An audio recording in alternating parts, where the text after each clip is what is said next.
Hello, and once again, welcome today to some good seeds. I have a great verse for us today.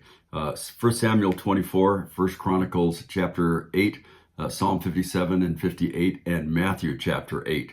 And from Psalm 57, verse 11 is a verse that is, the context of the whole thing is what is really thrilling, but this is just a great verse. Listen to what it says. Be exalted, O God, above the heavens. Let your glory be above all the earth. Well, David is known, of course, as the sweet singer of Israel. And this psalm is especially sweet when you consider when it was written.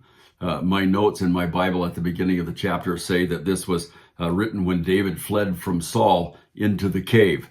And it appears that it was before Saul came into that very cave to relieve himself. David had no knowledge that Saul was going to come into the cave by himself. He and all his men were hiding in the recesses of the cave and could not be seen there. And Saul, if Saul had known that, he would have never ventured into that cave alone. The irony of all this is that David, his men had urged him in that cave to kill Saul, saying this is what God had told David to do, which, by the way, was not what God told David to do and what was going to happen. You just have to love the heart of David.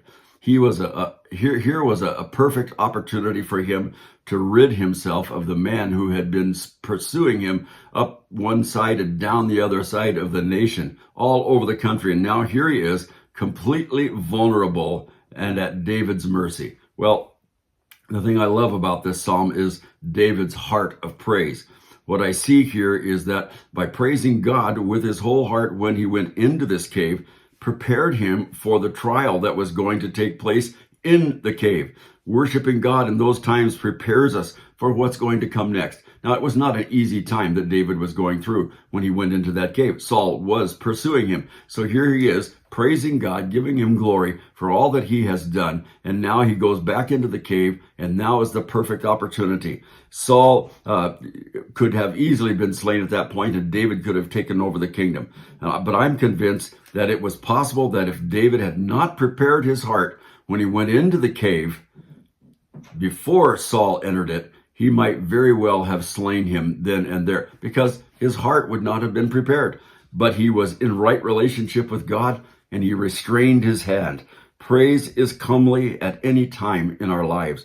We were born to worship, so let us worship God in the good times as well as in the difficult times, because praise, as we enter into his presence, prepares us for those trials, gives us the strength, the ability to stand the tests when they come. Let us be a worshiping people. Amen. May the Lord richly bless you as you worship him, entering into his presence today. Amen.